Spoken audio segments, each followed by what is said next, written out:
Hey guys, Dave from Nerdarchy, for nerds, by nerds, hang out with all these nerds. What's up, peoples? Nerdarch is Ted. Nathan Nerdarch. Nerdarch is Ryan, and hopefully we don't have that 6 seconds of us just staring at the camera like the last Quest and Adventures. Yeah, that was good. Like a few people commented on that. They like that, man. They like to, admire the beards. What's going on, people? You guys have any questions for us today? We got some stuff to go over. And as always, I love when you guys sound off where you're from, because that's always really cool. A bunch of you guys were already here hanging out before we even started. So that's always nice. So it is our first Q&A of the month, so we get to do a giveaway. We get to talk about the game this month. Yeah. So it's the first one of the year. Yeah, we haven't seen you guys in a whole year. Did you miss us? 1 year has passed. Iowa, Japan. All right. Our beards get so long, like we just need like massive false beards. It's been a whole year since we've seen you guys. Oregon. So one of the things I want to have Ted do is he's going to read off an email that we just received. I think yesterday it actually came in. Dear sirs and or madams, I am a Nigerian prince, and I have an estate to give to you. So yeah, we're going to be way too wealthy to do this anymore. Sorry, guys. Now we're always talking about hookers and blow. Well, yeah, it's going to be our new career path. And it's from Nigeria, so you know it's not legit. So this says, hey guys, I simply wanted to send you an email to thank you for what you guys do. I played AD&D back in junior high with my friends, and I fell away from playing for a while, mainly because I couldn't find anyone to play. About a year and a half ago, after not playing for 10 years, I had some friends approach me about playing, and that is when I found D&D 5e. I played one session, and it was all over after that. I was obsessed. I immediately went home after the session and searched for anything I could find online about D&D. I found you guys on YouTube, and that night and since have been completely hooked. I watched all of your videos, some multiple times, and listened to all of your campaigns. I love watching Dave DM. You are very excited about what you do and love that you let the dice decide the fate right in front of everyone. All right, you can stop reading now. That was enough. And the important part's done. Ted, you run an awesome campaign. I can't get enough of the cool monsters you come up with for the party to fight. After watching all of these videos, I almost feel like I am catching up with old friends each time I watch a new video. There is a point to this email, though. I am a high school teacher in Utah and have recently started a D&D club. I have 7 players, 3 of which are girls. We just started running LMOP, and we are 1 full session in. They all had a blast, and here is what happened. In our first encounter of the entire game, the first encounter for any of the players, I had one player approach the goblin and swing their axe at his head. She rolled a natural 20, her first roll for any RPG ever. We play that you do max damage on crits, so she does 24 damage to this goblin. In one hit, splitting him right in half. Then the next player runs up to the next goblin and shoots a firebolt at it. He rolls a natural 20 as well. I gave him max damage on his roll as well, which I will narrate as the goblin exploding into 1,000 pieces. Finally, for the last goblin, the bard walks up and casts Dissonant Whispers. I roll a natural 1 on the save. So for the fun of it, I count as a crit and have the goblin go mad and run and jump out of the tree to his death. Needless to say, the table full of 15 to 17-year-old kids were nearly on the floor laughing and dying from the awesome situation. I think I can safely say that yesterday I brought 7 new players to the hobby. I just want you guys to know how much of an impact you have on people with these videos that you do. I have learned how to DM from you guys, and I now run an after-school club for students in an area where there is high drug use and gang membership. Now that they have a great place to go after school and have fun with their friends instead of going out and getting into trouble. What you do matters. Stay nerdy. So, I mean, good on those kids for like packing the dice with loaded dice. It's really, no, that's awesome. That is fantastic. Well, he said from a high, crime and drug areas. So, they're already proficient at cheating. But now they're using their powers for good. So. No, that's awesome. The reason why I named this Q&A, I found my wisdom saving throw, was because it choked me up a little bit when I got that email and read it. And thank you. We appreciate those kinds of emails, and it really drives us to keep going.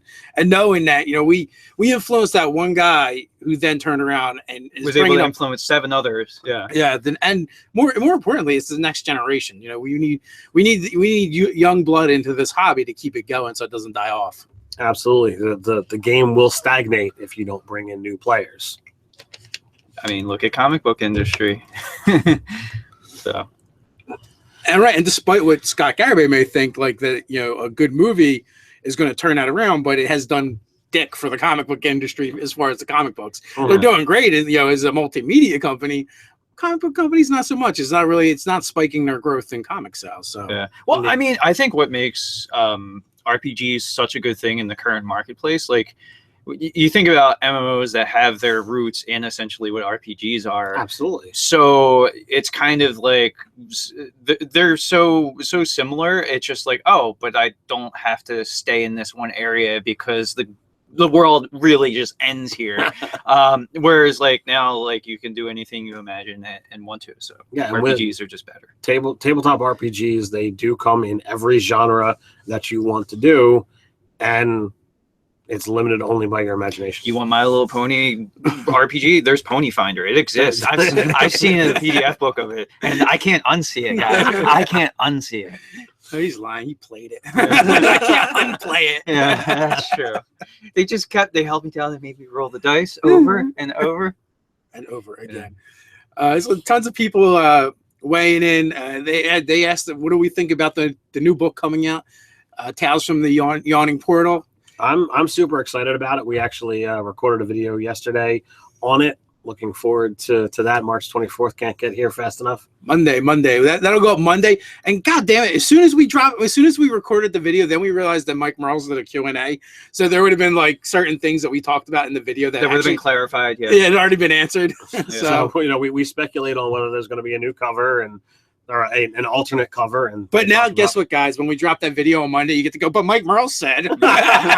No, I will counteract that with just like taking the pin post of that thing that you shared with us, the Q&A, and just like pinning it and this is, according to Merle's, this is Calendar Man's everything that you guys said.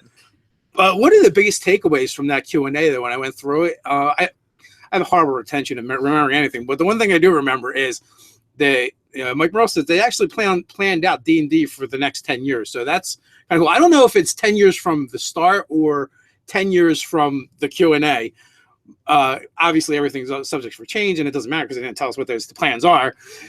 But, it's good to know that, 10 years, they're planning 5th edition for the next 10 years. They're not going to 4th edition us. Yeah, I think it is to really just launch the Church of Satan and bring Lucifer back. I mean, so the Satanic Panic of the 80s was real, guys. And in the next 10 years, D&D will put the demons and devils back in Dungeons and Dragons. All right, so Ryan has apparently lost it. Yeah. You heard it here, folks. It's like one of Garaby's crazy-ass predictions. Yeah. So... someone asked if we would prefer them doing a new adventure path or doing what they're doing. I actually like what they're doing. I like the fact that they're kind of building off the nostalgia of D&D with bringing back all the old modules and the more popular ones. And they've reinvented Tomb of Horrors so many times now. Yeah. So yeah, I guess they kind of have to. And as you guys know out there, we generally do homebrew stuff. We don't run the modules, despite the fact that I've got them all sitting here behind me. But I'm super excited about this. I think that if you're running a campaign homebrew style and you're down for, you're just not prepared for a session or 3, you could really grab this thing and just, all right, well, I'm going to run my characters through here, and you don't have to do any prep for those sessions. You just think about it like a band that has like a massive album catalog, and of course you're going to collect those things into a greatest hits compilation. Like Queen put out a ton of albums. Well, clearly there's like a market for a Queen greatest hits album. Oh, absolutely. Wait a minute, is this a real thing, Zen GM? I'm more excited about the upcoming book, How to Create a Character That Will Get You a Date with More Female Players in Your Group. I'm thinking that's not a real thing. Or we need to write it. Yes. bestseller right there. I don't think that really creates the right environment though to attract more diversity into the gaming group though. If you're like making it a hookup spot. Well, but then like you're dating the character's played by just another dude, and then you're dating his female character that he's playing. So like if you want to have to play out the whole courting thing with another guy, I mean, yeah, I guess no judgment. It's all what you want to do, but not really my thing. Yeah, it's not my into- kind of game. not into it. Well, Luther, Dylan, Frank at Zen GM, I was going to laugh. Then I realized my fiance of 9 years was found at a D&D table. There you go. So it happens. Love can happen for you too at your gaming table. Hey, baby. Me, Sorry, I'm taking already. I'm just here for the snacks. I'd say as far as the conversion of the adventures, I'm interested in it because time wise that would take the amount of adventures that come in it. That's a lot of time to convert all that stuff. So I'm not interested in using that time to convert it. I'd rather just buy the nicely done book and 7 adventures. You're gonna get cool art. The art's gonna be updated Yeah. and better than the originals. I think the things that the you're gonna line look at drawings and stuff. is there's probably going to be monsters that aren't in the other books. There's just chances are likely that that's going to be the case. There's going to be traps. There's going to be all kinds of things that aren't in the other books that you could just be able to steal out and use those sections. But let's face it, you've got ready-made adventures that you can use to insert wherever, and as one-shots or things that aren't attached to an entire campaign arc. I think those things have been around for so long. I mean, some of them harken back to the early days of D&D. And since we do the homebrew stuff, I've never played any of them. I'm looking forward to actually checking these things out that have such a history, especially Tome of Horrors. Yeah, and then I'm sure that there's going to be some unique spells or magic items or things like that are going to add to the player option side of the game as well. Yeah, I forget the name of it, but it's Shrine of whatever. Some word I some word I can't pronounce. I think there's actually like a Aztec type game inside that adventure, so that's kind of cool. They asked if it was supposed to be part of Metzika. Yeah, and they said there's a whole bunch of campaign information that's going to be in that book. Right, but that module actually probably predates Mystica anyway, because it's one of the older ones from AD&D. Is that Hollow World? Involving Hollow World? Like that was a thing? No, I don't think I don't think it is. If anything, it would be Greyhawk or just generic. Mm-hmm. But inside of it, there is like an actual game I think that your players can play. So which is cool. Like that would be like something I would enjoy getting that kind of module for, so I could lift that out of it. And like Ted said, there's probably going to be monsters in there, maybe spells, magic items, and other things that were in those previous editions that aren't in 5th edition yet. So there would probably be a bunch of stuff to cherry pick. I think what is it? The something of Thay, Dead and Thay. Yeah. Well, that was actually a larger adventure, and he actually just pulled out the dungeon crawl part of it and made it its own thing. Right. So so they did do some things like that as well. So there's not much of a Sphere of Annihilation. 5th edition does the 2 saves or suck. So what any speculation on Sphere of Annihilation, Dave? Oh, you just said we're dead. You find it warm and cozy and plenty of room in this Sphere of Annihilation. Annihilation. It's right in the word. You've been annihilated. So, Pirip, Galvin, anyone else hoping for 5th edition Dark Sun literature?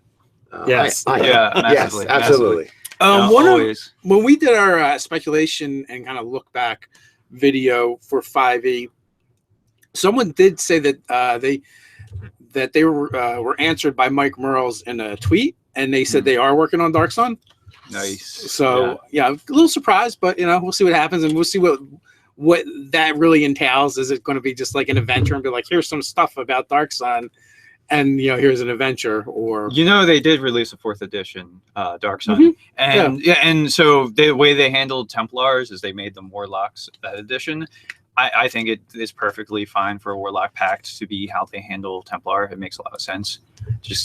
I would kind of want to see them geared or tailored to the individual specific sorcerer kings, Right. but you can ask for everything. Well, the thing though is, you just might not get it. Yeah. 4th edition had a huge release schedule too. Like, and we've gone away from that. We're gonna get maybe.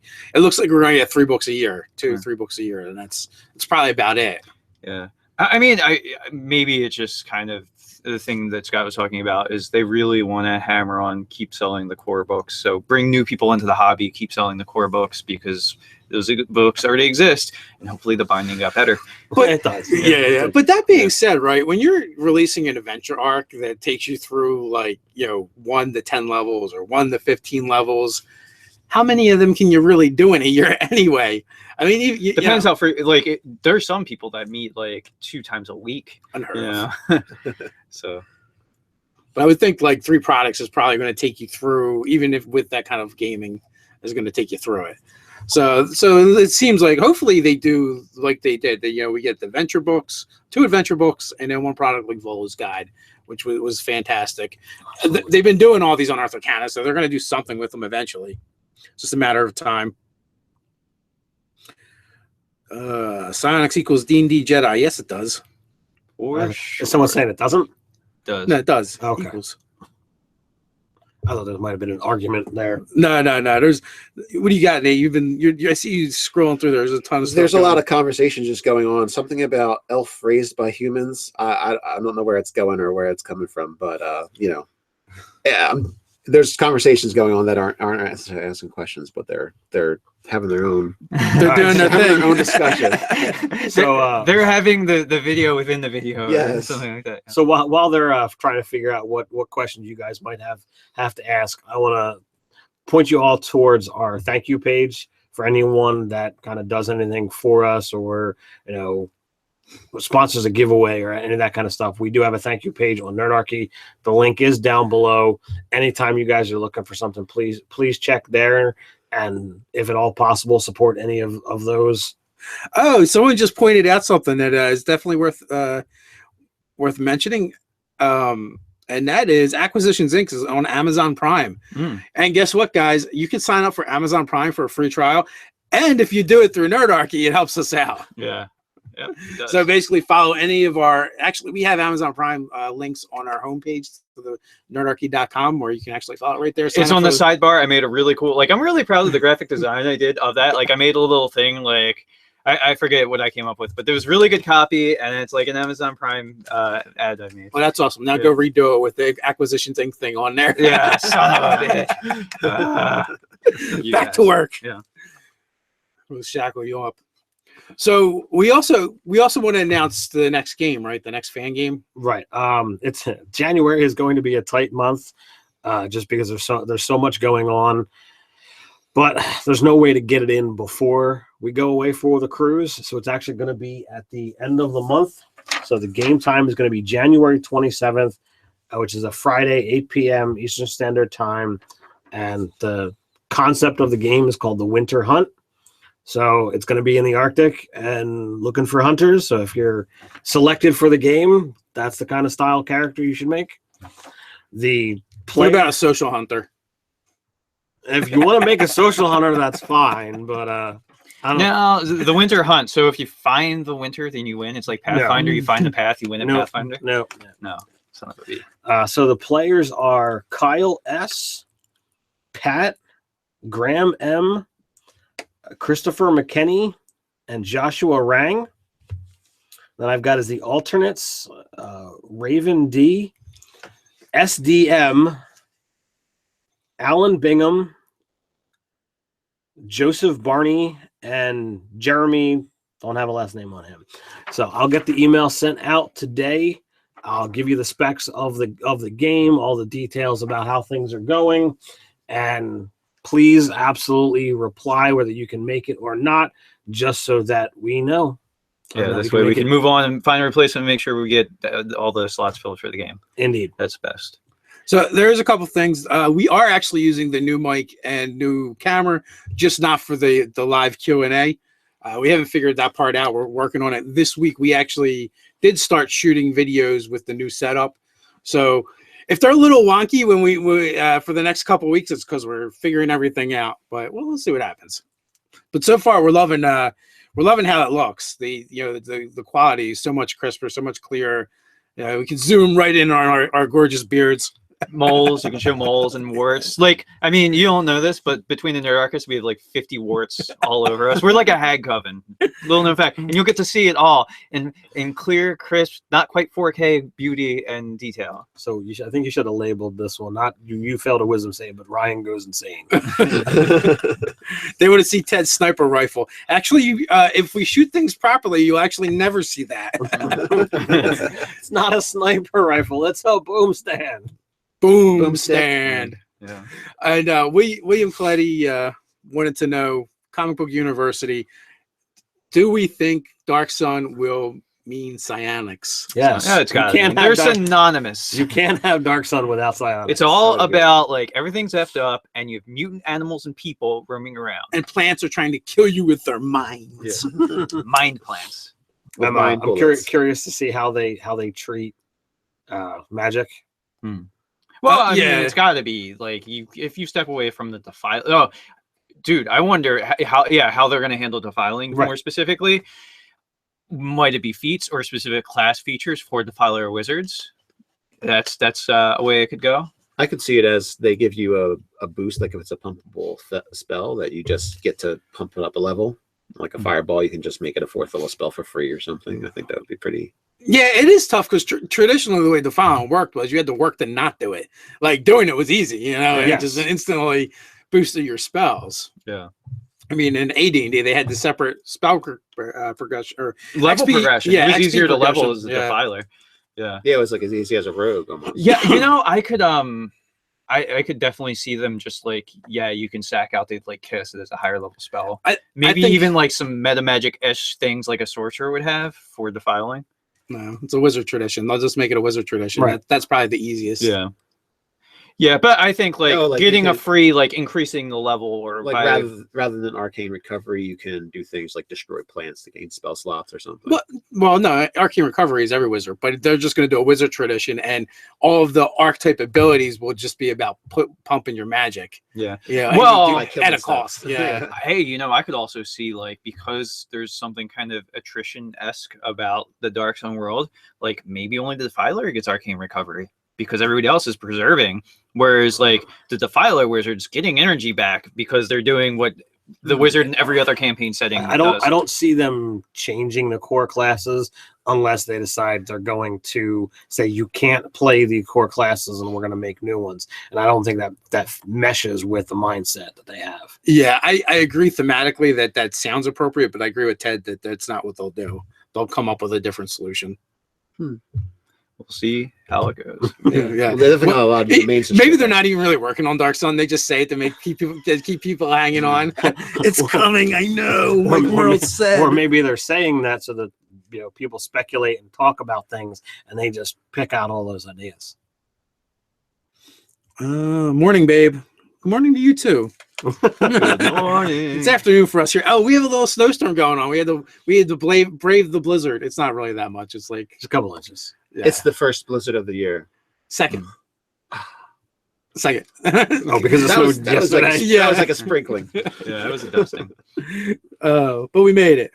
Question: multi-class tips. Ah, my God, it moved, and my phone went dark. Multi-class tips for base warlock. What do you think? Most classes dip warlock, as you noted in your video, but what could a warlock dip effectively? Paladin. Yeah, Ryan will always go Paladin.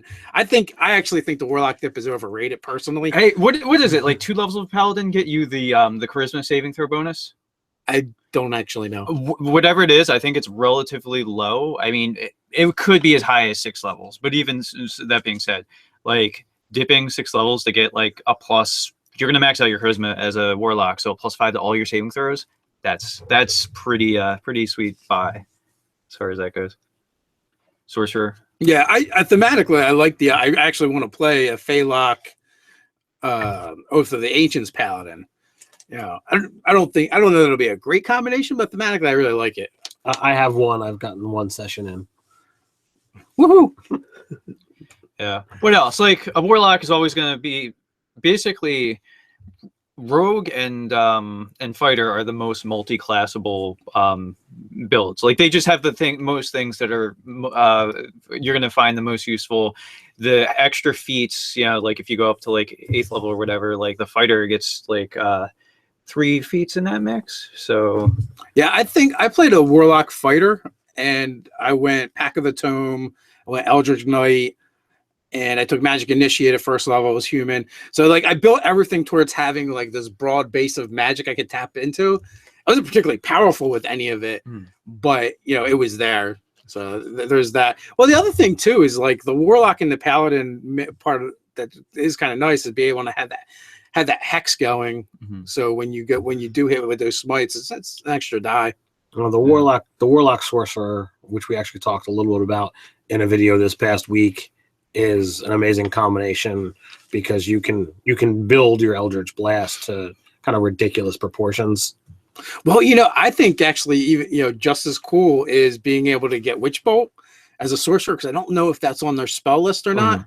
And twinning it. Yeah, I mean, your hex. It is kind of a boring ability because you have to spend your action to just like deal damage. Concentrate So like it's just like, all right, I'm gonna go somewhere, hide, and concentrate on not getting hit. Well, you're not going to hide when you've got the bolts of lightning shooting out of your head. Where did he go? Like around the pillars, just got this lightning bolt hand. You're gonna at least seek cover to get that AC bonus. Well, yeah, but the whole point is every round you can be dealing 2 die 12 because you twin the spell, right. And then you can be throwing fireballs as well. And 30 feet is not too bad. And hopefully you got some meat walls. You have to use your action to concentrate, but you could quicken. Oh, okay. It's like the Sorcerer Quicken spell is an amazing action economy breaker. Right. So there's that. Although that being said, is if I'm getting pinged for a D12 every single round, and there's like an arc lightning coming from one dude, I'm gonna go punch that dude in the face with my sword. Do halflings make good clerics, or should I use another race, which has been kind of vary? Well, if you ask Ryan, halflings make good everything. So they're solid. I mean, I think the Lightfoot would work really well, right? Yeah. Well, the one that gets the bonus to Constitution, the stout halfling too. I would go into the Skag Sword Coast Adventures Guide, and I would go with the Ghostwise halfling to get the bonus to Wisdom. Yeah. If I was going to go halfling, and they get the cool telepathy ability as well. So, if you wanted to optimize it mechanically, Ghostwise. Which one were they talking about? Which subrace? Lightfoot? No, just halfling. I brought up Lightfoot because you get the ability to hide behind the larger people and break line of sight. And that's good if you wanted to be the like combat medic that like you creep and crawl around the battlefield healing people. So like people, you pop out of the fighter's backpack and heal somebody real quick, and then go dive back in.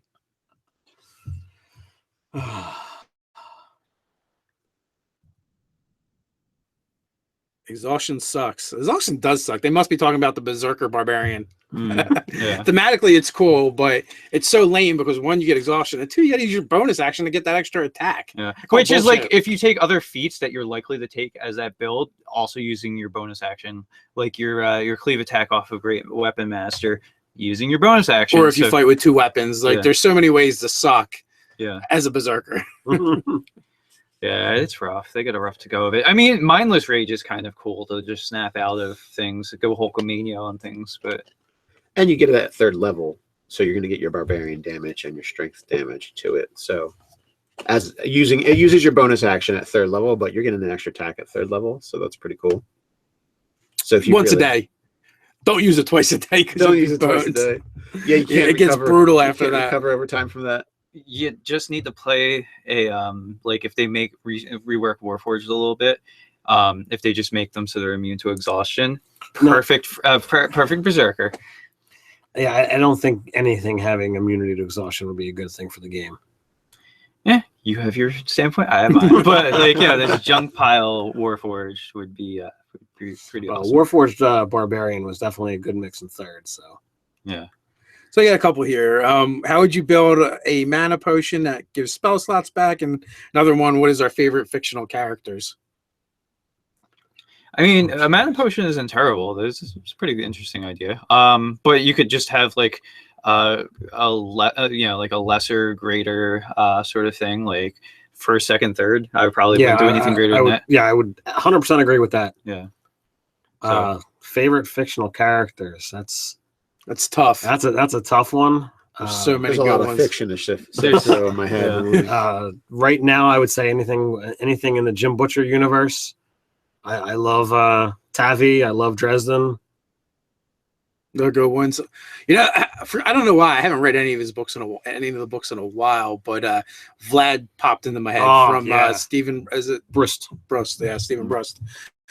That character. I love that character so much. One, they have this really weird take on elves, and what are they called? Dalgarians or something like Dragarians. Dragarians is basically their elves, and Vlad is a human, and humans are kind of like this subclass in their society. But Vlad just kind of works his way up the ranks as this massive gangster, and it just mixes fantasy and mafia style stories so well. It's beautiful. The only problem I have with that is the way that Brust writes. Out of order. He doesn't care about the timeline. He's like, I'm going to bounce all over the place. He's a chronomancer. Well, he could be Tarantinoing it. Yeah. So it's once you figure out where in the timetable the novel is, okay, great. Let's go ahead and read. It's probably a lot easier if you start it like reading his books from the beginning. But I think when you gave me the books to read, they were like, here, read them in this order. This will make the most sense. So what you guys really need is Ted to hand you the books. Have you read them in the right order. This just a chronology. Yeah. It's Bronn, pretty awesome from Game of Thrones, and also as far as a very interesting character arc, I also like Jaime Lannister from going from an absolute horrible human being to actually being humbled and becoming a much more humanistic, ruthless sociopath eventually. Honorable mentions: Gino Hammerthrower and Oliver de Barrows. Oliver de Barrows is pretty solid. Gino Hammerthrower. What was it? He could get 7. He could have the 7th hammer in the air before the first one hit. Yes, that's a lot of hammer throwing. All right, where are you going with fiction, Nate? It's pretty rough. We stalled for you enough. Yeah, I know. You know what? I know it's like old and classic, but I really enjoy the Lord of the Rings characters. I've just been rewatching I've reread The Hobbit and rewatched the Hobbit series, which I know they're obviously different. But I'm starting Lord of the Rings and really getting into the Frodo and Bilbo, like how their journey is different and how their what their purpose in the story is. So from a novelist's perspective, kind of idea like of a story crafting, I enjoy those two characters the most. Cool. So if you guys didn't know who Gino Hammerthrower is or Oliver de Barrows, both of those are characters out of R.A. Salvatore novels, and neither of them are related to Drizzt Do'Urden. Or Wizards of the Coast. Yeah, one of them is Gino is in the Spear Wielder trilogy, which was really good. Then also the other one was Crimson Shadow. Yeah. Something. Is it just Crimson Shadow? I think the series is called Crimson Shadow. Yeah, I don't know if there's anything else. Also very good. I actually prefer RA's writing that isn't in the Watts stuff. Yeah, it's much better. Echoes of the Fourth Magic. That was a really good one. That was a great solid. Series, yeah. His the Demon War saga really good. Yeah, Evelyn is another. The main character from that was pretty awesome. L. Bryan as well, the first Ranger, the first one he wrote about, that was really good. So that's all solid stuff. There's a really funny comment here I'm not going to read out. So while these guys are again looking through the comments, I'll throw this out there to you guys. If you have any viewer suggestions or GM 911s that you would like us to do as a video, you can send that information over to us at nerdarchy@gmail.com. We're always more than happy to accept those. So send them our way. It's actually the best place to send them to, because when we get them in Facebook message, in tweets, in the comments, they get lost really easy. Like, a lot of times we just end up screenshotting them and saving them somewhere, but I think I like uncovered an old folder full of those Yeah. that we haven't touched from like last year. Yeah, and then by that point too, when a month or more has gone by, there's no sense in answering it because your game probably already happened. So sorry. I hope it worked out well for you.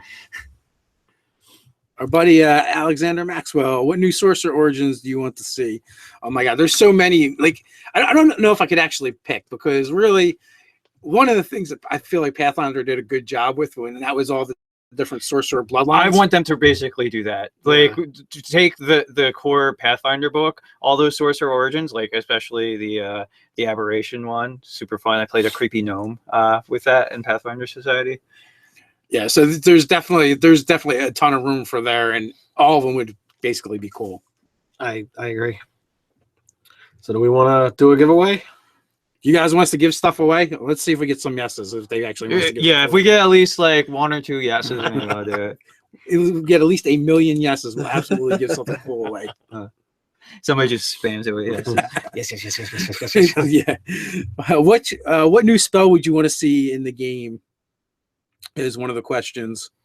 At this point, I feel like there's so many old spells that they still need to bring back. Yeah. That James Carden. that we've got a ways before we get the new spells. Well, is there anything that specific that you're saying isn't in there that you'd like to see? A bunch, probably. I don't play the Caster. the casters as much. Although I'm playing a caster now, Right. but I don't really play them much, as a caster anyway. So Man, the way Stone Skin works now, it's kind of like worthless, I have to concentrate and I can't do anything else with my concentration. and it's not as good as it used to be. It's not as good. It used to be just a damage wall basically, and now Yeah. it's just like you're if you concentrate really hard at it, you're almost as good as a barbarian. But you're also gonna have to make a check when you use this ability and take damage. So just best off not getting hit. Oh, just don't use the spell. Really, is what it comes down to. Give something that you're going to make be invisible or away from the combat or something. A more functional color spray. I don't feel like color spray is that bad. I mean, granted, that's what you're doing this round, but if you get a good shot with that, it sets up the rest of your party, and then for the next round, they all have disadvantage to attack you. So. Yeah, it's a first level spell. I mean, Yeah. what do you What do you want? What do you want? I mean, What it's do you like want from me? it's like the same thing with sleep. Like sleep is just like it's a cheap spell to use, like especially early on, and especially against nuisance creatures like sturges or goblins. Any tips for playing a full fighter in a Japanese setting? Well, there is the samurai in an Unearthed Arcana. That seems like a good place to start, or be a monk. Or use an outrageous Japanese accent. Hello. I have much honor. Just study South Park, basically. Yeah. Is that what you're saying? Yeah. Make him like the guy from South Park. All right. So how are we doing this giveaway? How's that going to work? I don't know. No one said yes. Unless I missed Oh it. no, there's yes, sure's, yes. I guess. Free staff. I'm just assuming that's supposed to say free stuff. No, Staff. they want us to give away a wizard staff. It's Gandalf staff. No, I think they want us to give away a position. Oh, So somebody wants to come work for us. That's the way I interpret that. or you can just go dirty with it and give away Nate's staff. I don't know. His wife won't I left mine appreciate at that. It's detachable. It's like that song. Oh no, someone is writing in characters. I think that's somebody writing in Japanese, I guess. I wouldn't. It could be. I mean, we were talking about Japanese, so I would guess, but We're getting cursed out in Japanese. yeah, probably. So That's a good the thing we're giving away this month is Xeno Shift. It's a really cool board game sent to us by Cool Mini or Not. I think I'm gonna go with Cool Mini. It's Cool Mini. And as a bonus, you got to see the reflection of our light umbrella. Yeah. So it's a cool board game. So someone said it's Japanese and someone said Greek. I don't think it was Greek. No, every language is Greek to me. There you go. I can speak Yeah. every language but Greek. Who did we give it to? So I haven't announced it yet. Oh, Jay wasn't paying it. He was paying attention to you guys in Yeah. here. We only had one of the send-in submissions added to the list. So the board game is going to Darina Ramsey. So I will get that email sent out to you. Was that a send-in? No. Okay, I didn't think so. Yeah, no. I mean, yeah, it's like statistically, like it's a lot more like know, Like, Ted, I told you to pull all those out. Kid, I kid. Not what happened. Yeah. No, I got to do it honestly. No, guys, I just watched Word Dogs last night, and I have a whole new idea how we're gonna run Nerdarchy. I have no idea what that movie is. So. It might not be good. It might not be good for you. It could be criminal. It could be absolutely criminal. Yeah. A couple of the So Aaron Parrish says he would work for free. a couple of the Aaron, lines emails. in that movie are, isn't that illegal? Yeah. No. Was it only illegal if you get caught, right? Back to the episode, Nerdarchy goes to jail. Yeah. We need to we had to revisit that every like 3 months or so. So what else is happening in there? D&D 5e War Dogs, great. That would be good. There actually is a ton of stuff you could mine that movie for plots for your game. Absolutely. Warlock needs spells badly. Why? They only get to cast 2 of them anyway. What's the difference? Yeah. What are they gonna do with all those extra spells? Look at them longingly. Yeah. And they get access to spells based on their patrons. So There's a little bit of a desire to see us do more cipher system stuff. That's cool. Yeah. Watch the video with Scott 2017, and we are a house divided on him. I think he is great. Where I lost it. It moved. It jumped. We cannot talk about Scott now. I think he's great. Loved him on the campaign of the Nag Hangout. My wife, to be polite, feels differently. Yeah, Scott gets mixed reviews. See, the thing about Scott is he just has really crazy ideas, and I get along with Scott great, and I just make fun of him when he does these crazy ideas. And he takes it like a champ. He's really good natured about it. I love it when he's wrong, and I get to point things out. Like we did a bunch of stuff in that video that he called out. He's like, Magic the Gathering didn't seem to go over well with the D&D crossover. They're not going to do that. Right in the comments, someone's like, no, they said they got 2 more planned for 2017. So there. Yeah. And, as far as the product releases, obviously he was wrong with that, but we really didn't need confirmation on that one. We know you can't have a business selling role-playing game stuff without actually, making role-playing games to sell. It's not going to work. Yeah, it does a lot of thinking outside the box and future projections. So you're going to have a high percentage of incorrect. Yeah, he likes to have things on record, even if he is wrong. Just to have predictions. Hawkeye 277.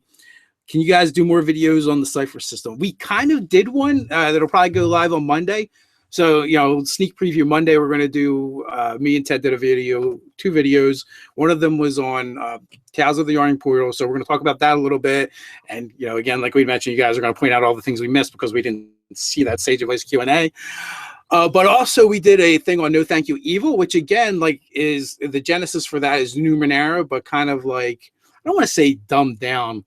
It's for children, so it's going to have more it's angled towards the young kids up to early teenagers, and it's taken the concept of the Numenera cipher system rule set and saying, how can we make this even easier? I'm a little disappointed though that cipher system didn't include the awesome pool. Come on, I want an awesome pool to use. I feel a little cheated. Yeah. So it's designed for the younger crowd. I'm actually sort of planning to run that game tonight. We'll see what winds up transpiring. So James Carden asking, when can we expect more live gameplay sessions? Like live? I don't think live. Just the games. Yeah, we're doing one a month for the fans. That's live. Yeah. Well, all right. So this is what happened, guys. You want to explain it to they? Huh? Oh, with the gameplays? Yeah. Why they're not getting gameplays? No. That's cool. I don't know. I mean, I'm not putting them up. I don't know. So, no. It's essentially December sucks, right? Families and everything like that. We just couldn't schedule games, so they didn't happen.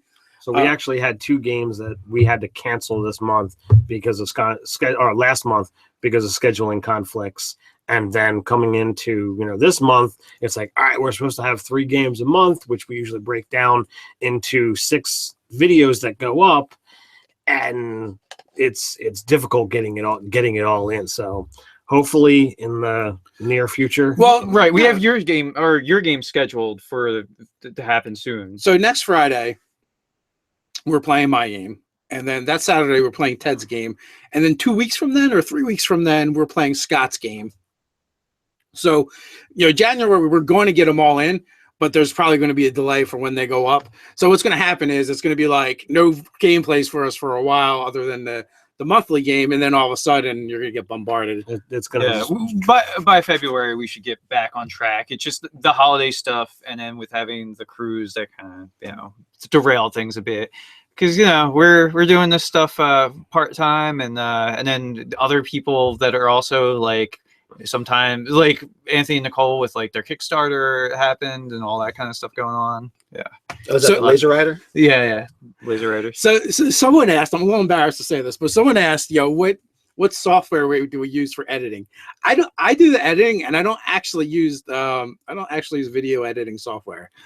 That was Peter Bouldry that asked that question. Yeah. I actually use it's actually an expensive program. I use what's called Camtasia, and it's actually a screen capture software, but it does have some editing features, and it's just super easy to use. And I already owned it, so I've been doing a lot of the editing in there. But at some point, we probably are going to step up and get like the Adobe product or whatever. Get some. I guess I looked at Premiere a little bit, and it hurt my head when I just opened it up. And I was like, I'm not using this. Yeah. So. And my desktop is not in a state to use Premiere. Like I've tried to do a thing where I just wanted to make a 20-second video out of something that we had done. And it was like 2 hours in, and it wasn't good. And I was just like, fuck this. So, because 2 hours off of 25 seconds of video that's nonsense. You just don't do it. So, I'm going to wait until I upgrade my desktop before I try to edit. How old is that thing? My computer, I got that probably just after college. So, 2006-ish. So, so it's a little over 10 years old now. Yeah. Hey guys, what do you think? Should Nerdarchus Ryan do a GoFundMe for a new computer? Yeah, like that is the thing I'm worried about. Is like I don't think my laptop quite has the computing power to do like graphics editing stuff. So at some point, I probably should figure something else out to upgrade my desktop. One of the things we actually talked about too, and is like doing multi-camera shots and then editing that. And I was talking to another friend of mine that does kung fu videos, and he's like he knows kung fu like Neo and shit. Yeah, but he does. He's got like a $6,000 computer, and he's like, look, you can buy those extra cameras and get multi-camera shots if you like. Do whatever you want, but I'm just saying your computer is not going to run 2 videos at once. So. That is the other thing is figuring out like the technology as we go, and like Ryan said, we all work full-time jobs, and I mean I can talk to get my buddy Steve over here and talk because he's a video editor, like he's a film person, so maybe he's got some good insights on that as well. What do we got? Get your first $5 off. Yeah. Hey, thank you so much. Yeah, and thank you so much to like our Patreon supporters. Why does it say you have to take off an item of clothing now? All right, guys, I'm young. I need the money. You're gonna need more than $5 increments, though. You're gonna run out of clothes fast. Yeah, there you go. Like coming off. And Ryan was saying, got an AT&T. We're gonna add that. Thank you to our Patreon supporters. Thank you to our Patreons and all you guys that watch. Also, everyone that has been using our links on Amazon. It's super helpful. It does help us upgrade our equipment and brings in more revenue so we can do stuff. And then we can eventually even buy software we don't know how to use. And then you're going to be like, you guys that look like you're talking with bad dubbing again. New equipment. What do you want from me? Yeah. We'll figure it out eventually. I need to start a GoFundMe for a helper brain. Or a helper robot, like from Venture Brothers. Wait a minute. I found the most lucrative way for you to get to your computer. $5 to put something back on. Yeah. So if you can keep getting them to take something to $5 to take something off and put something on, you'll be there in no time. And you'll only work with one piece of clothing. There's lots of back and forth here going on. Yeah, kobolds are better slaves than goblins. I'm not so sure about that. Although they seem to be talking from experience. How many kobolds do you have locked in your basement? Yeah, when you're not paying attention, they'll dig a hole someplace, and you'll never find out about it until you get trapped. Until it's too late. And they have sunlight sensitivity. So what if you need them to go outside and do something like, a wow run during the day? But they're prone to being inside, or underground. So here in the basement, they might feel at home. Yeah, so you're saying the kobold might be optimal? Might be. Goblins are pretty undergroundy too, though. Here's a question. It sounds like pure heresy to me, though. Any chance you can do a Pathfinder videos? What the hell are we going to talk about Pathfinder? We don't play it. Well, Ryan can talk about it. Yeah, I'm probably about the only person. But from like 5-6 years ago now. Yeah, pretty much. I'm not up to date on it. Pathfinder. Yeah, I think the first Nerd Arcade game I came back to was a Pathfinder. Yeah, a little bit. Yeah, it was. Yeah. That's about the experience. We ran through, was it 3 sessions of Pathfinder and Dark Sun? Yeah, we did a heavily house ruled sort of situation. Pathfinder, if you want to spend like an hour and a half for a single round of combat with 3 rounds or something like like an hour and a half for a combat the last 3 rounds. That's Pathfinder. I am kind of interested in the Starfinder. I definitely want to check that out. It intrigues me. I like the idea of getting some science fantasy. Yeah. And it's not going to be the exact same rule set, and it's going to, from what I've seen, it's going to be like kind of almost compatible with each other. But there's going to be different stuff. So I want to check it out. I'm in the same boat. I want to see, is it looking more like Spelljammer, or what are they looking to do with it? Yeah, I just for like, sure, you could steal the lore or whatever, but I don't think you could force me back to any edition that has that much to be figured out. Like, I like the low math curve of 5th edition that you cannot drag me back to a third edition style game. Well, yeah, Fate, Cipher System, Numenera, all those games have a lot of appeal to me nowadays. Even the Apocalypse Engine. I just like rules light more so. I don't want to think about it too much. I don't want to do a lot of math. What about Star Wars? Yeah. The complex dice system. Yeah, that is a pretty robust system. I mean, that's got a lot of mechanics in it. The dice of which are kind of like, in my opinion, one of the lighter aspects, because you have, again, it's very much like 3.5 with all the skills, and then the class features and trees that you have to go up. So like the dice, once you actually figure out the dice, that, right? But then all that other stuff and the number of supplements that Star Wars has out for it is ridiculous. You have the ability to play a character in Star Wars and stick to a tree. It's not hard. You could also do the craziness that I did, and I was on 6 trees by the end of it. Multiclassing in the Star Wars is definitely makes the game more complicated for the player to figure out. But we got to see that in a 4-episode arc, where you had a couple characters that stuck to one tree and all the awesomeness that they were able to do, and then there was my character who was spread out all over the place yet still did amazing things. You build a bard, basically. The Jedi Bard. Yeah.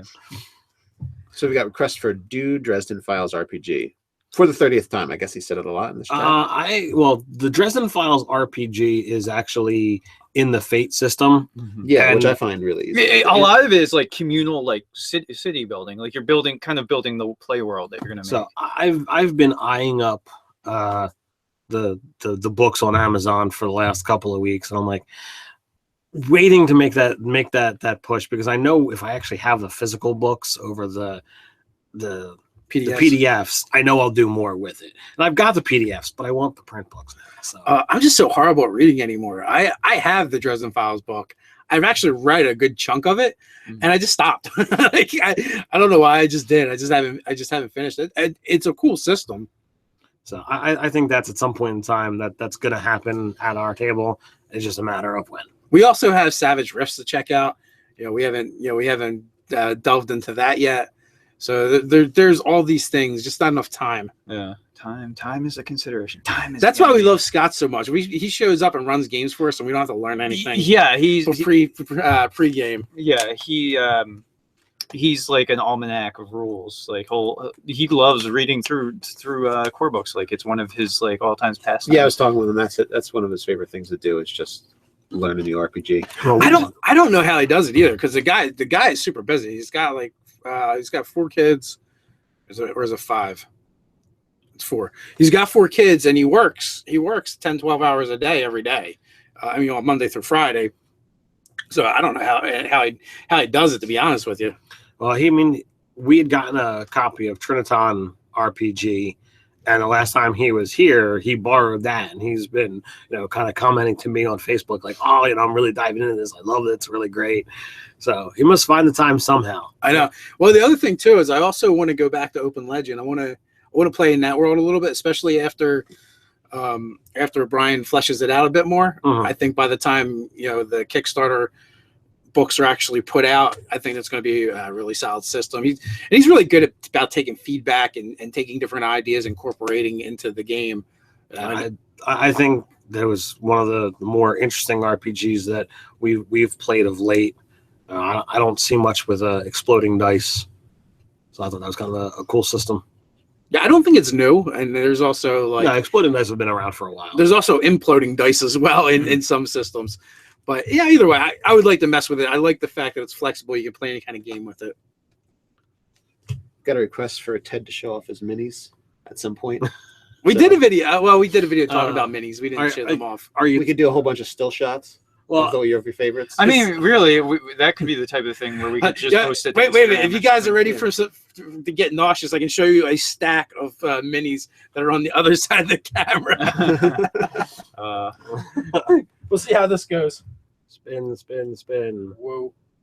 So all those piles of bags is all minis that I kind of had stuff sorted out, and over the years they got desorted. They've been desorted, so now it's a matter of getting them back in their bags of creature types, if you will. Those are the ones outside of totes right now. Yeah, that's a small portion of Ted's minis. So the question I ask is, do you want to see the stuff that I've made and crafted? Do you want to see just what kind of stuff I have access to? As I'm constantly getting new stuff. Are you actually just asking to see a miniature Ted? Well, we have one of them around somewhere too. I mean, I backed the Conan Kickstarter to a absurd degree, and that's all in a pile. There's a lot of gray unpainted plastic right now. Yeah, that's if I would have turned the camera the other direction. It would be that stack. Behind Dave, I just got a cool, awesome mini based off of a conversation that we had with one of Scott's videos about a game called Golem Arcana. That thing looks really badass.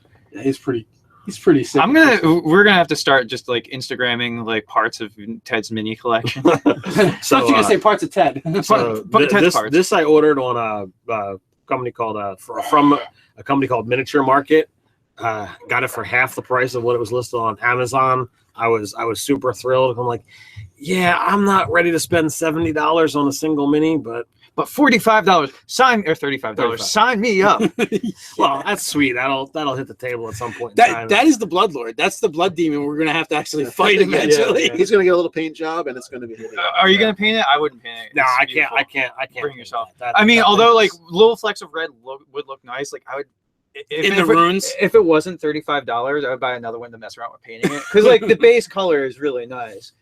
Yeah, if it were $15, I would absolutely get two of them and paint one. And put red highlights. I considered it. Yeah, we'll find out what I eventually do with it at some point in time. But I loved it. I did some research on that game, and I'm like, yep, I need to have that mini.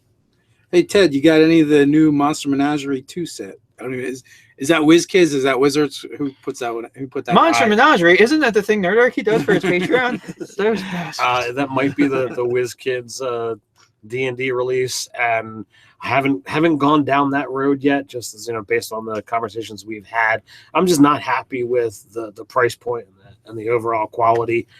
I'm happy with the 3rd edition stuff. Perp Galvin, yeah, is what he said. But do you have a mini for Slatty? He's got a bag. A slot bag. He's got a bag of them. For each type, there's usually a bag.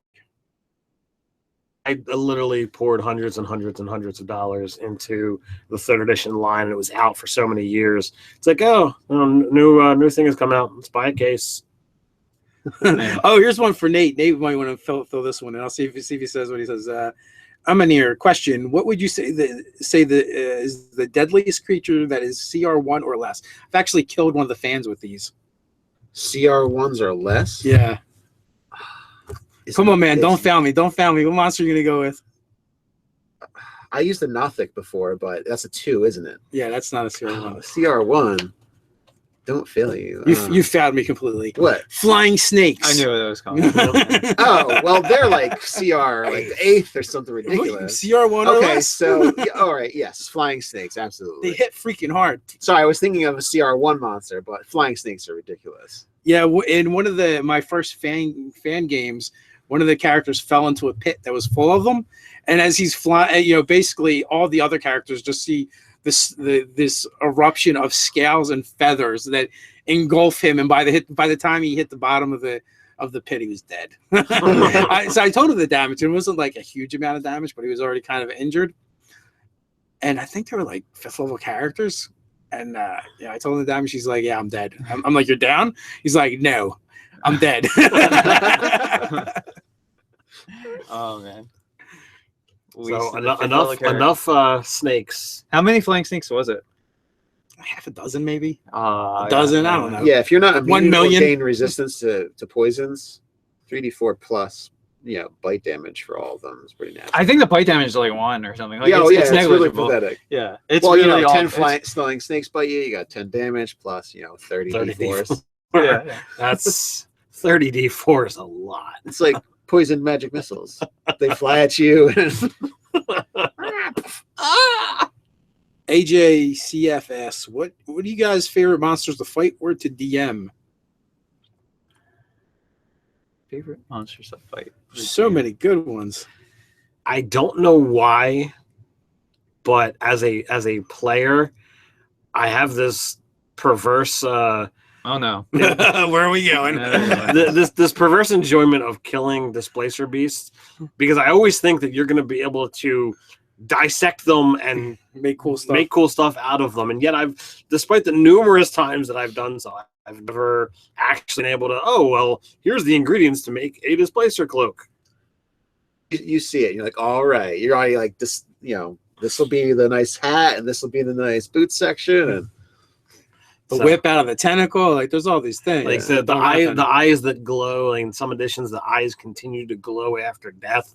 So I know I've done weird stuff with that in the past. You're the only one. But to know I think they're like a firefly. Like they last for a little while, then the light goes out. You don't want to know. I like RPing goblins as a DM, especially if they're captured. So that's like I have a lot of fun doing that. Yeah. The Redcap's really fun because you can sprinkle their lair with traps. You could use spider minions. You can attack in a sort of 360 environment because they can walk on walls and all that kind of stuff. Harass players while they're climbing because they don't have a climb speed and the Redcap does. So they're kind of screwed as far as that goes. All kinds of fun stuff. How about you, Dave? I don't know. That's really tough. There's so many. There's so many good monsters over the years that we've had to fight, that we've used. There's and some monsters are just classic, like orcs and goblins. Like they never get old. Owlbears. Oh yeah, owlbears. Yeah. Anything with a rend attack where it hits with the claws and it rends. Like the troll used to have that in 3rd edition. Yeah, we don't have rend. I don't think we have any rends. Because it was just like, is that second attack gonna land? Yeah, land. I get a rend now. It's so good. But I guess they did away with that. Yeah, I do like the amalgamation monsters that really were. They're basically Gary Gygaxians, like the owlbear, the Periton, the Boule, which is just the Boule, carrion crawler. Yeah, Boule was actually one of the ones. I like using those guys. They're so vicious. I don't know. I think they've appeared twice now in our games. I've used a Boule in position, and you have as well. Yeah.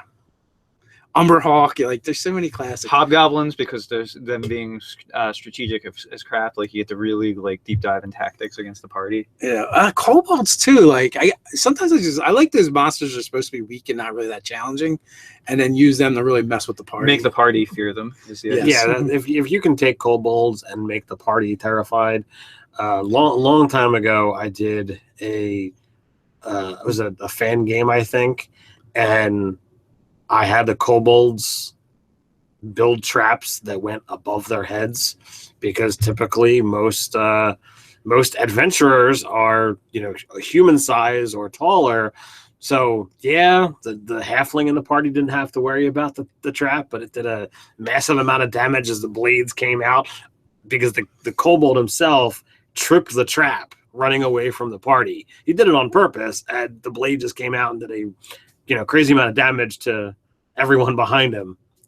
Here's one that is it's funny because it brings back like an old joke for us, right? So Web Mike 8. I thought a house cat was good. One creature that can kill a level 1 mage in 1 turn. Our joke used to be kobolds in 3rd edition were a 6 of a CR, and a house cat was a quarter. A third. Or was it a third? Yeah. Oh, whatever it was. All you needed to do was flood the dungeon of kobolds with cats in order to take them out. Yeah, right. But first you have to herd the cats. And we all know that's an impossibility. Well, there's that. Yeah, somebody mentioned I saw Tucker's kobolds. Yeah, like those are all the brutal. I also traps. There's cries for Phil Lambert, Goblin voice. I don't think Phil- he was the only one either, Nate. Oh yeah, okay. Can we conjure a goblin? Yeah. What are you doing here? Why are you here? Get out of here. You do not belong. What? Don't hit me with that. I'll do whatever you say. Just don't feed me to the cat. There you go. Yeah, I think like the best Goblin voices are just like some kind of Goblins. well, no, definitely not. Some haven't heard iteration of a Goblins. golem. Yeah. Oh yeah. I think that's like a great place for inspiration for a Goblin voice. Don't forget to like, comment, share, and subscribe, my preciouses. Oh my We god! hate Every it. time. We hate the nerdarchy. We hate it.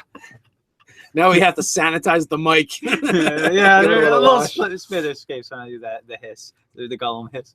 I do that to Molly's dog sometime. Oh, question. What is the best spell? I would have said Sticks to Snakes just because of flying snakes. Yeah, Sticks to Snakes. We had that in a previous Patreon reward. We talked about making that in Lost Lore, I think, right?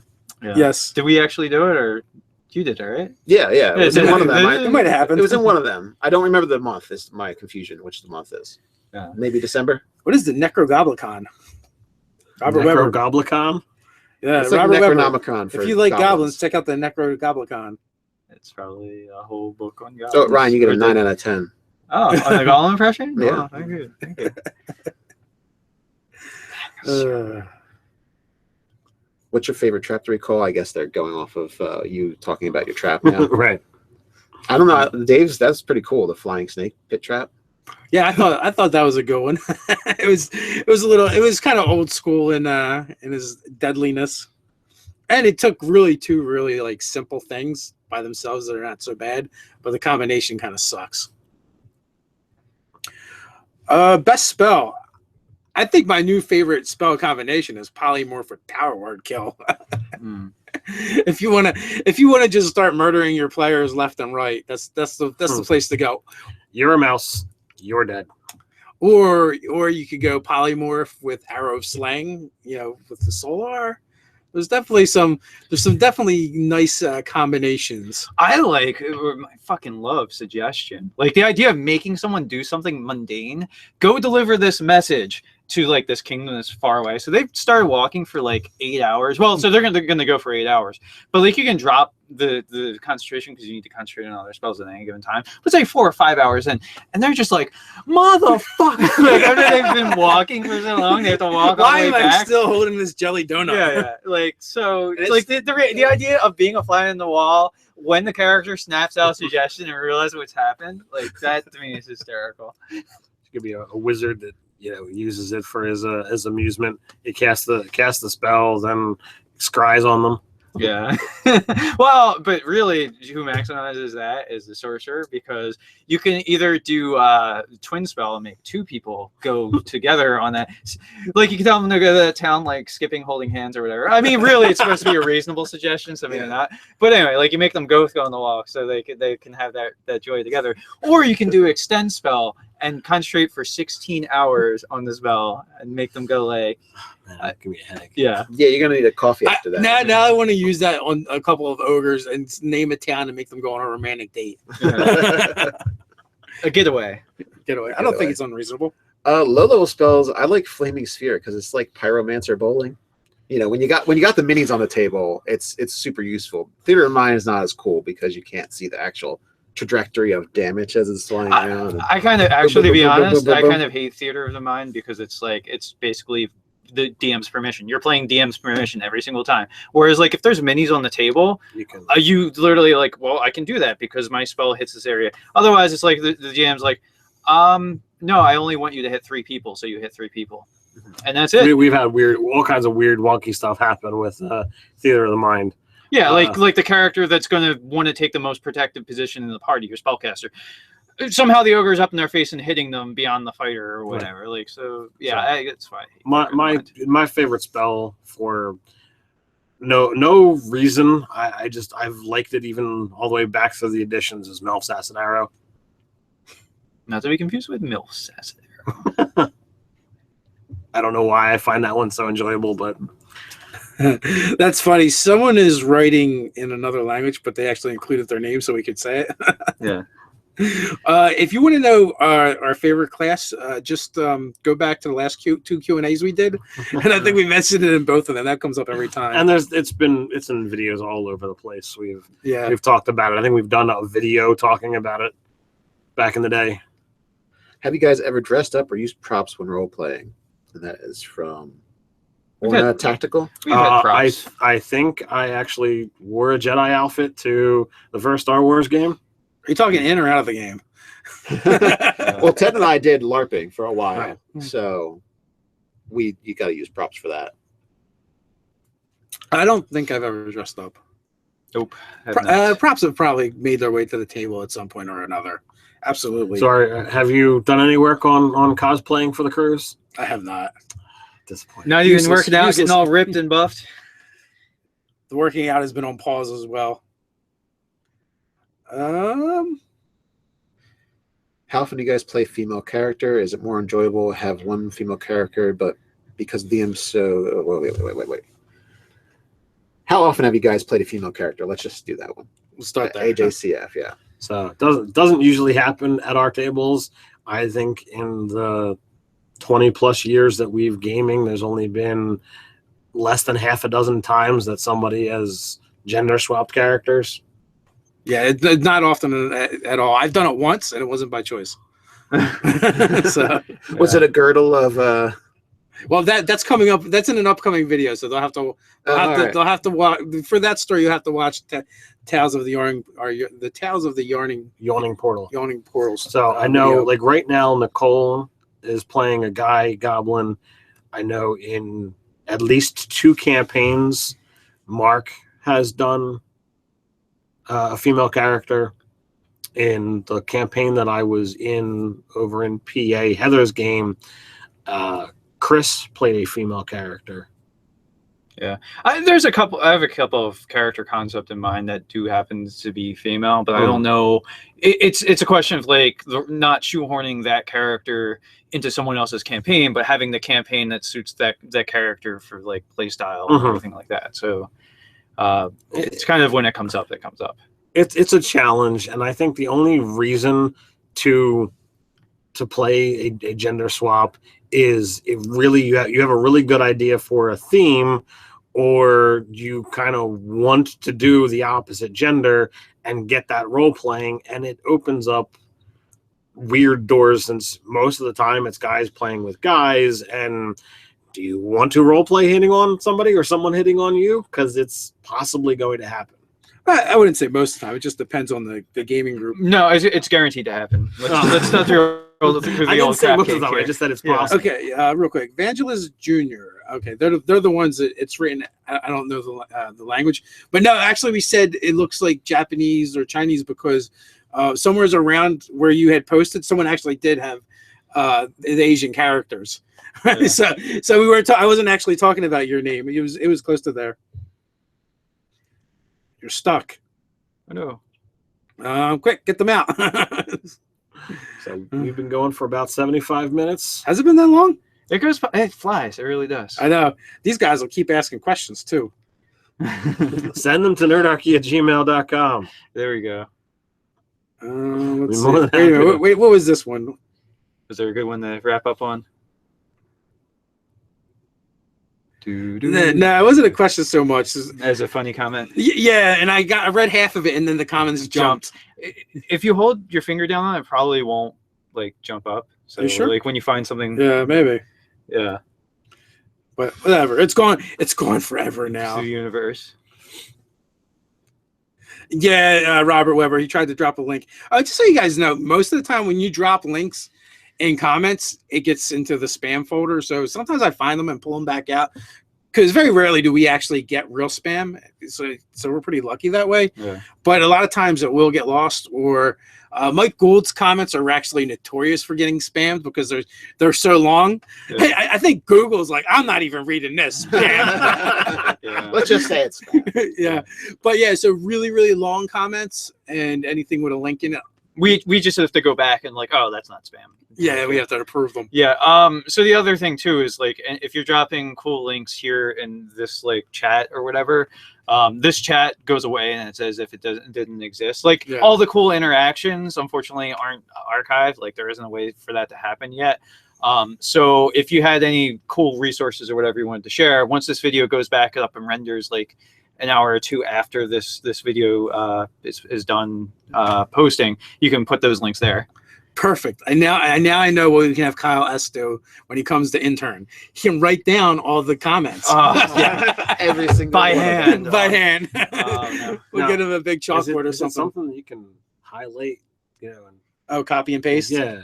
I don't think so. It's No, it's not also for a lot because And- you know and how it you're moves. limited by the number of characters. Well, I mean, you could have somebody going in and copying and pasting and into a document that at least it wouldn't be lost.